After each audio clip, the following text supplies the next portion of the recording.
In this video, we'll go over the hardest hitting abilities from WoW's history. Okay. Some rules on this list. It can be any class ability from any expansion, using whatever buffs and items were available to their class in a reasonable manner. And it will be excluding things like one-time damage buffs from bosses or one-time use items and stuff like that. And to start off this list, we'll go over with the vanilla WoW Presence of Mind Pyroblast with double spell power trinkets. Basically, a geared fire mage could use Presence of Mind in order to make Pyroblast instant cast, back when it had a longer than 5-second cast time and did a ton of damage because of that long cast time, as vanilla WoW used to balance spells around how long their cast time was. That's how most mages And then, win. with 2 spell power trinkets combined, at a time before there was a cooldown on using trinkets together, I thought they put each other on CD. You could one-shot players guaranteed as long as it crit, and they had no other damage reduction modifiers. And sometimes it could even kill players without critting. Now, considering damage and health values change every expansion, and in fact every new raid tier, I'm going to be giving the damage done on— Look at that, 4 fucking million, dude. Legion, 4 fucking million. That's insane. This list in terms of how much damage it does when compared to the average health of the average geared non-tank player from that expansion. So, PON Pyro Mages gets a 100% health bar as its rating. Pyro? One of the few times in WoW's history where a player could one-shot another player pretty easily with one button, and in official settings too. And at number 9, we have an ability which couldn't actually be used on players, and that's Vanilla WoW's Curse of Doom. Curse of Doom was a dot that lasted 1 minute and would only do damage at the end of that 1 minute, but it would do that damage in one large chunk. It was later changed over the course of WoW to do its damage along the way, like a normal dot, but they always made sure to give it a really long duration across basically all of its iterations. It was ridiculous. It The amount of damage it did, if it could be cast on a player, could easily one-shot a player, but not much more than that. So it makes it on this list for one of the hardest hitting abilities in the game for that reason. That's true. Remember, these abilities don't actually have to be usable on players. I'm just using the average player's health as a metric in order to properly gauge how much damage these things did. And the number 9 and 10 spots basically just get 100%, being able to do about one person's health as damage. All the other ones will be a little bit higher than that. And at number 8, we have Touch of Death. This is an ability added in Mist of Pandaria with the Monk class and allowed them to instantly kill a mob about once every 2 minutes, give or take. And it never actually did say how much damage it did. It would just instantly kill mobs. Or, if used on a boss or something with more health than the monk, it would instead do damage equal to the monk's health. It was ridiculous. So if used on the tanking spec of the monk and popping a cooldown which increased the monk's maximum health, they could easily do more damage than the average health of a player from whichever expansion they were currently in. Just delete them. Although there was a little bit of a caveat on it, in that you couldn't actually use the ability on other players. You know an ability hits hard when it has restrictions of not being usable on other players. I think you could use it on players if it was under 10% It was also changed over the years to be usable as an execute in some expansions, where today you can actually use it on enemy players, except it works a little bit differently than it did when it was first introduced, where nowadays it counts the damage you do to the target and then will do damage based on the amount of damage you did to that target at the end of the little window it gives you. So it has the potential to do a lot of damage, but it's really on here for its original version of basically doing the monk's health as its damage. So it gets a score. Made this game so complicated nowadays. By the way, everybody get the fuck over to Silithus. Get the fuck over to Silithus. We've got 1 more spot in my raid. Actually, 2 more spots in my raid. And message me INV for an invite. Everybody should be here by the time I finish this fucking video. Of about 1.5 times the average player's health as damage. Can you message or one of the warlocks here and ask them to 150%. leave and join your group? And at number 7, we have Light's Wrath, which is the one ability on this list that is used by a healer only. The Dis Priest, to be more precise. The Discipline Priest specifically from Legion, to be even more precise, as this was their artifact weapon ability. Artifact weapon abilities were basically class abilities, as a lot of them got turned into class abilities after the expansion was over anyway, so I will count those on this list. Now, what Light's Wrath did was have a long cast time in order to just do one big hard-hitting spell. because the Discipline Priest healing was based on how much damage they could do, and this ability would do 10% more damage for every atonement buff you had on people. Now, an average cast of Light's Wrath, assuming you had 10 atonements out for 100% more damage, which was a pretty average number, did not do more damage than the average person's health. It was a pretty big chunk of damage, but it wasn't as hard-hitting as something like a Chaos Bolt, for example. It's not even an a big ability deal, famous for being really hard-hitting. Yeah. It did absolutely do more damage than a Chaos Bolt, though, if it was supercharged. You see, pretty much every artifact weapon had a hidden special ability. Most of them were just little RP things out in the open world, but Light's Wrath had a damage component to its hidden ability. You see, once Light Wrath was supercharged, it would increase the damage of your next Light's Wrath cast by 500%, and the ability already hit really hard on its own. So if you were able to get out a couple of atonements, maybe getting out 10 of them to increase the damage by an additional 100%, a Light's Wrath that was supercharged could hit for about 2 times the health of the average player from Legion. So 8 million? It was more like 1.75 times more. Or 175%. It wasn't a true double, but hitting for nearly double the average health of a player definitely puts it on this list as a very hard-hitting ability, even if Light's Wrath only got supercharged maybe once a week. This hidden little feature so rarely procced that it wasn't even noticeable. And this is why you've never heard anyone complain about this ability in raids or PvP, because they basically got this proc one time a week if they were lucky. I should know, I mained a Disc Priest during that expansion. That is so fucking cool, cool. And at number 6, we have another artifact ability, and that's the Warlock's Falcons Consumption. Oh, I hate this artifact weapon had the special ability to do a large chunk of damage to your opponent by converting 8% of the health of all of your current summoned demons into that damage. What a massive So Warlock players using this in order to get the highest hitting attack possible would just have a crap ton of demons out, as Demonology Warlocks could summon a lot of demons. And then buffing those demons in order to increase their health. As well as using a legendary item that buffed its damage by a ton more, and a few other things. I won't get into specifics, but basically, they could do about 2 times the average player's health as damage, or more about 190% more. It wasn't consistently more than 2 times, but it was pretty darn close by some of the best players in the game who were able to get it to really big numbers consistently in raids. And then, of course, there were some specific dungeons in Legion that would increase the health and damage of everyone in the party. So a group of Warlocks on one of the Warlock Discords would post screenshots to see who could get the largest hitting Falcons Consumption hit in Blackrock Hold on the final boss, with many of the Warlocks getting numbers up to 8 times the average health of a player pretty regularly. It goes to show you how hard this ability hit, when Warlocks on a whole took time to try and see who could get the biggest hit with the ability, even if it was best case scenario conditions. And at number 5, we have Fan of Knives. Now, this is an AoE ability from the Rogue class, but it is on this list for its single target damage, surprisingly, clocking in at 250% damage of the average player's health from its expansion. And of course, this one was in Legion as well. Legion had a lot of really hard-hitting things, and this was entirely because of a combination between some legendaries as well as a few other things. How did this work? I don't remember this at all. Basically, rogues had access to a legendary item which would increase the damage of Fan of Knives by 35% every second, until it capped out at about 30 stacks. Or about 1,050% increase to the damage.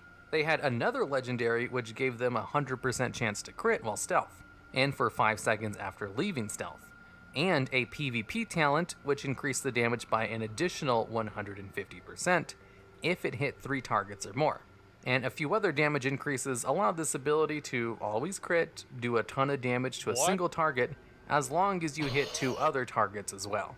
And these combos did work in World PvP. So rogues would sometimes go around to small groups of people and just one-shot them with a single Fan of Knives. Oh my god. And if the Fan of Knives didn't kill them, then the number 4 spot on this list probably would. And at number 4, we have another rogue ability from Legion, and that's Death from Above / Eviscerate. Stupid, dude. Under best case scenarios, a rogue could hit with this ability for about 375% the average health of a player, or a whole 100% more than Fan of Knives. Death from Above was a cooldown based finisher that rogues used to have, which would do a little bit of damage at first, and then launch the rogue into the air, and then have them slam down and use a buffed version of Eviscerate, which is why I include Eviscerate in this part of the list, because it was literally a part of Death from Above. So, what a rogue could do in order to buff the damage to do as much damage as possible was use a combination of a whole bunch of abilities and items and stuff. Basically, sub-rogues had a few abilities which increased the damage of their finisher moves, including their artifact weapon. They had an ability which just straight up increased their total damage done, which was further... Do you guys remember back in the day whenever like the game was complex like this? Does anybody remember that? Like, because I'm just thinking about it. Does anybody remember that? That was so cool. Back in the day in Legion, yeah, like last year, basically. Fuck, man. Like, I'm just thinking about all these like bonuses and shit that you can put together. Increased by a tier set bonus. They made use of the legendary, which gave them 100% crit chance when coming out of stealth, and used the damage bonus from Shadow Dance. So basically what they would do is use all of those buffs, get maximum combo points, and then use Vanish in order to enter stealth, and then they would actually use Death from Above. And as they were launched into the air, you actually had one more global cooldown before the ability would do its second hit. Yep. So they would use Shadow Dance as they were about to land the ability in order to get the Shadow Dance bonus. Jesus and with Christ, all of this, they were able to get near 4 times the average player's health as damage. What the? Of course, all of this was incredibly difficult to align together, assuming best case scenario, but that's kind of what this whole list is about. That's insane. And at number 3, we have the Prot Warrior Vengeance Execute from Mist of Pandaria, pre-nerf.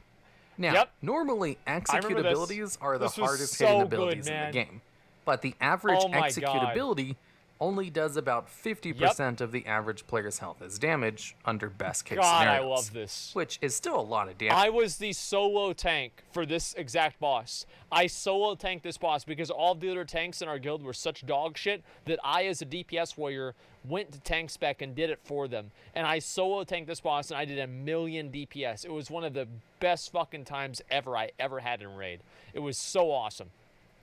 Damage, but not enough for most of them to make this list. Yep. But despite execute abilities historically hitting the hardest, this is the only one which will appear on this list. And this one is probably the hardest single hitting ability in the game's history, as you'll see once we go over the first 2 spots. But let's go over why this particular execute from this particular point in time in WoW's history hit so hard. Vengeance was a mechanic they added to the game as kind of a way to increase the tank's threat by increasing their damage. So, as the tank took damage, they would get an attack power buff through Vengeance. So, the more the tank got attacked, the more attack power they got.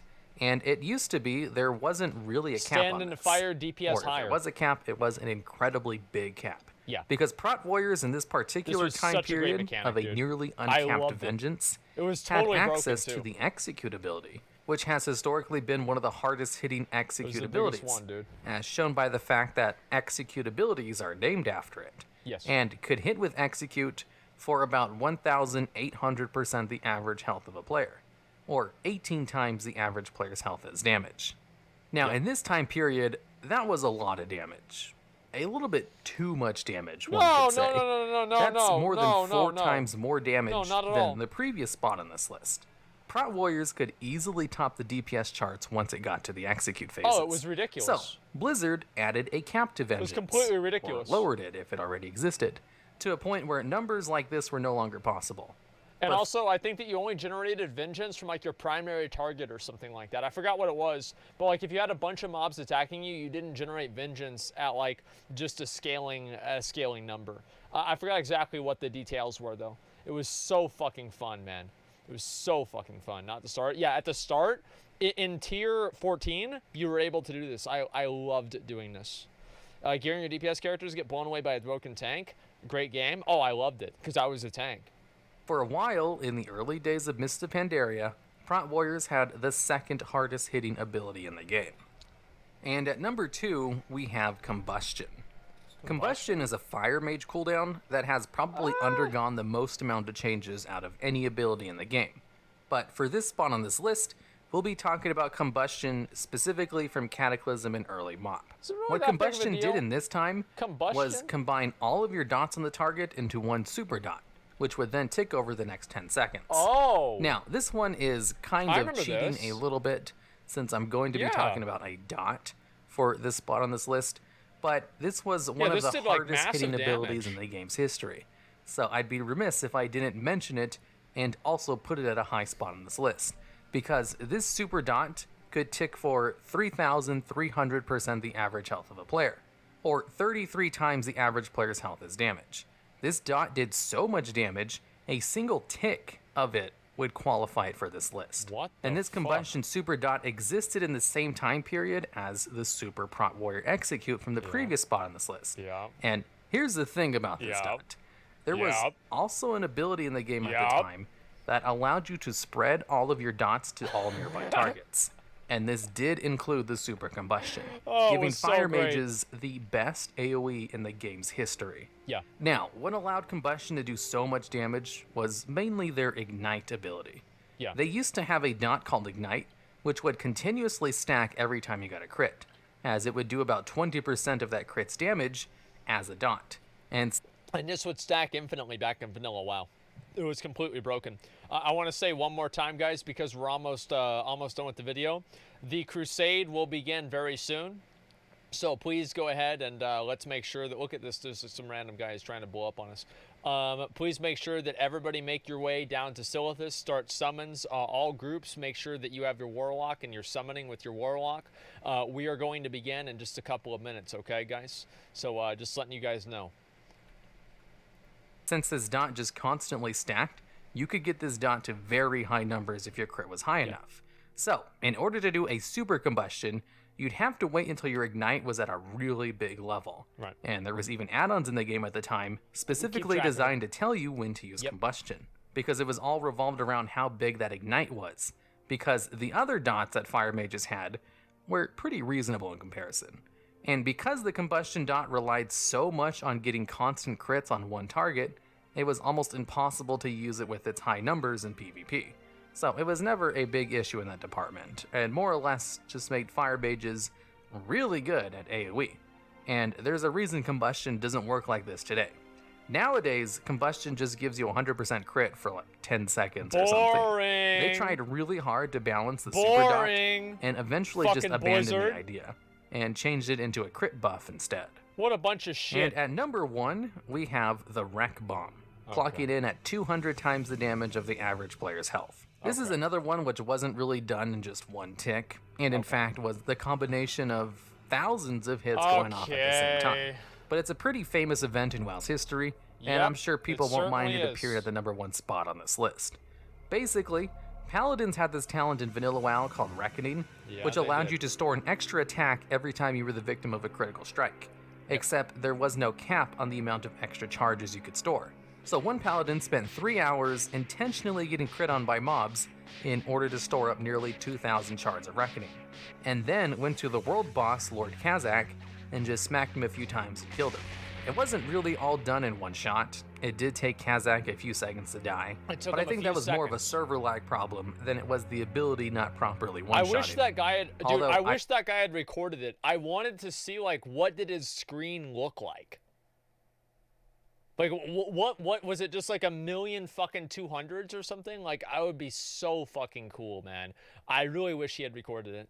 I should say, Blizzard hotfixed Reckoning almost immediately Yeah, after this big was surprise. done, and it was changed to only store 4 extra attacks, which seems like a big oversight on their part in the first place. Yeah. This was the first and only time a player was able to one-shot a raid boss from that current expansion, and that's why it's at the number 1 spot on this list. Alright, and that's the list. If you think I missed any other One-shotting harder a hitting raid abilities boss. or have ideas for future videos just like this one, I'd love to hear about them down in the comments.